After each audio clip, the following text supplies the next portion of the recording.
प्रिय भाई और बहनों, आज का शुभ संदेश के लिए आप सभी को हम स्वागत करते हैं।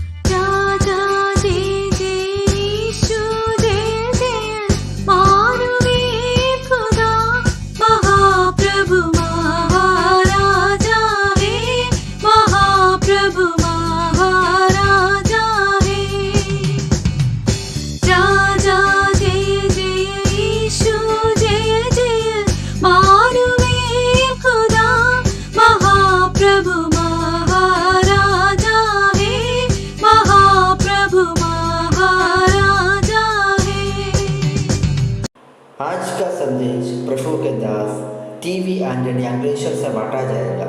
प्रार्थना के साथ सुनिए। प्रभु की नाम की स्तुति हो। आज का मनन के लिए दूसरा कुरिन्थियों का पत्रिका अध्याय 4 10वीं आयत, 2 कोरिन्थी चैप्टर 4 वर्स 10। हम यीशु की मृत्यु को अपनी देह में हर समय लिए फिरते हैं कि यीशु का जीवन भी हमारी देह में प्रकट हो। प्रभु की नाम की स्तुति हो। इसमें हम इस प्रकार देखते हैं और अध्याय 4 में जो पुराना नियम का जो सेवा है वो सेवा से भी बढ़कर नए नियम का सेवा के बारे में इधर बता रहा है। ये नए नियम का सेवा है, महिमावान और सेवा है, महत्वपूर्ण सेवा है। इसलिए पौलुस कहते हैं हम इस सेवा करते समय में 2 प्रकार का अनुभव रहता है। एक बात है अपने शरीर में एक मृत्यु का अनुभव, दूसरी बात है एक जीवन की अनुभव।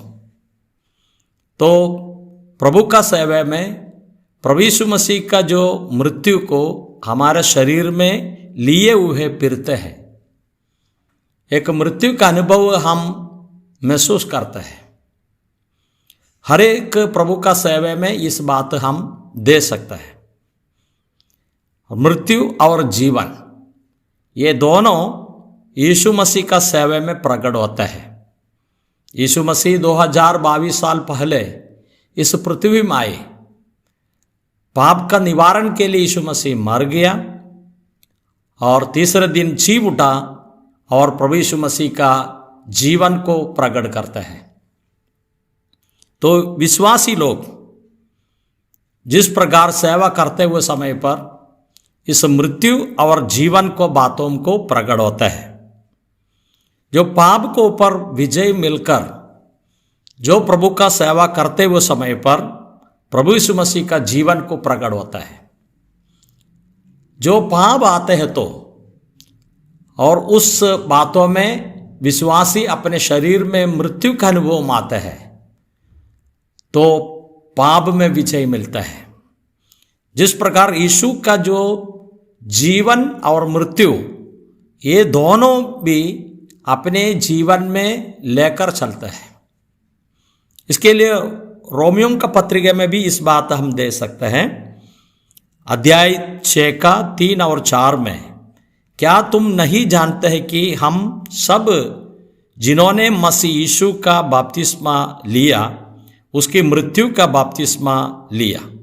अतः उस मृत्यु का बपतिस्मा पाने से हम उसके साथ गाड़े गए ताकि जैसे मसीह पिता की महिमा के द्वारा मरे हुओं में से जिलाया गया वैसे ही हम भी और नए जीवन की चाल चले। तो यहाँ भी हम देखते हैं ये बपतिस्मे का बारे में लिखा हुआ है और इसमें एक विश्वासी का एक स्थान का बारे में बता रहा है कि जो यीशु मसीह का साथ में मृत्यु पाया, बपतिस्मे में पानी में उतर कर नीचे जाते हैं, ये एक मृत्यु को दिखाता है। वास्तविक रीति से देखेगा तो यीशु मसीह का जो सूली पर मर गया और गाड़ा गया, पुनरुत्थान हुआ, वो बात विश्वास करते समय में इस अनुभव में आ गया है। एक मृत्यु का अनुभव, गाड़ा जाने का अनुभव और जीवन के अनुभव। जैसे प्रेरित पौलुस यहाँ भी इस बातों को समझाता है कि एक विश्वासी इस पृथ्वी में रहते हुए समय पर मृत्यु और जीवन का जो प्रगट और इस बातों को बार प्रकट होते ही फिलिपियों का पत्रिका में भी हम ये बात दे सकते हैं। और तीसरे अध्याय की 10वीं आयत में और 11 आयत भी हम साथ पढ़ेगा तो, ताकि मैं उसको और उसके मृत्यु जय की सामर्थ्य को और उसके साथ दुख में सहभागी होने के मर्म को जानूं और उसकी मृत्यु की समानता को प्राप्त करूं, कि मैं किसी भी रीति से मरे हुओं में से जी उठने के पद तक पहुंचूं।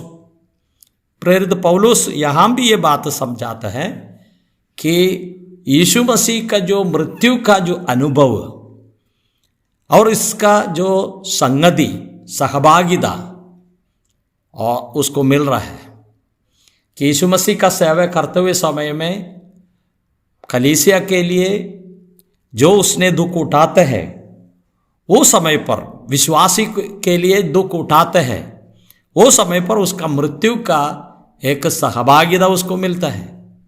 साथ साथ में पुनरुत्थान का भी सहभागिता अपने जीवन में और मिलता है।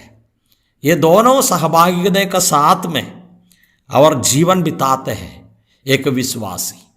पाप के ऊपर विजय मिलकर सेवा करते हुए समय में यीशु मसीह का जीवन को प्रकट करता है। और कुछ पाप हमारे सामने आते हैं समय पर, यीशु मसीह जो सूली पर मर गया है, उस मरे हुए प्रभु यीशु मसीह का साथ में हमारा सहभागिता मिलता है। वो पाप से और दूर रह के एक मरने का जो एक परिस्थिति में आ जाता है। इस प्रकार की जीवन का द्वारा ये दोनों बातें एक विश्वासी का जीवन में और मिल जाता है। इसलिए दूसरा कोरिन्थियों अध्याय 4 का 10 में ये बात है समझाता है, हम यीशु की मृत्यु का अपनी देह में हर समय लिए फिरते हैं कि यीशु का जीवन भी हमारे देह में प्रकट हो। जीवन और मृत्यु ये दोनों यीशु मसीह का द्वारा और प्रकट हो जाए। प्रभु हमको सहायता करे। हम इस दिन और प्रभु को आराधना करते हुए समय में, स्तुति करते हुए समय में, कलीसिया के साथ उसको हम प्रशंसा करते हुए समय में एक बातों को वर्णन कर रहा है, यीशु मसीह का मृत्यु और यीशु मसीह का सजीवन। ये दोनों बातों एक विश्वासी का जीवन में वास्तविक एक अनुभव में आ जाता है। उस अनुभव के साथ में हम प्रभु की आराधना करते हैं। एक मृत्यु और पुनरुत्थान का और जीवन को हम और अपने शरीर में लिए हुए प्रभु की आराधना करता है। हम प्रभु को धन्यवाद करेंगे। प्रभु कितना बड़ा महान है आपके लिए, मेरे लिए, जो प्रभु जो दुख उठाया, मृत्यु पाया, वो मृत्यु कितना भयंकर क्रूर मृत्यु और प्रभु ने सह लिया। उसका सिर को ऊपर कांटों का मुकुट रखा है और हम देखते हैं कि उसका मुंह पर थूका, दोनों पैर में, दोनों हाथों में बड़ा किल्ला मार दिया। और हम देखते हैं कि उसका जो छाती में जो भाला भोंका गया और इतना डट्टा मस्करी किया, उसका वस्त्र निकाल कर उसको नंगा बना दिया और बहुत डट्टा मस्करी से उसको उठा दिया। लेकिन ये सब यीशु मसीह ने और सह लिया। भविष्य में प्रभु में जो विश्वास करते हैं वो लोग एक मृत्यु और पुनरुत्थान का अनुभव के साथ में परमेश्वर की महिमा करेंगे। इसे बड़ी आशा प्रभु हमको दिया है। चलिए हम प्रभु को आराधना करेंगे, उसकी महिमा करेंगे। वो ही केवल आराधना के लिए योग्य है, स्तुति के लिए योग्य है। हमारा स्तुति प्रशंसा और प्रभु को अर्पण करेंगे। जय मसीह की।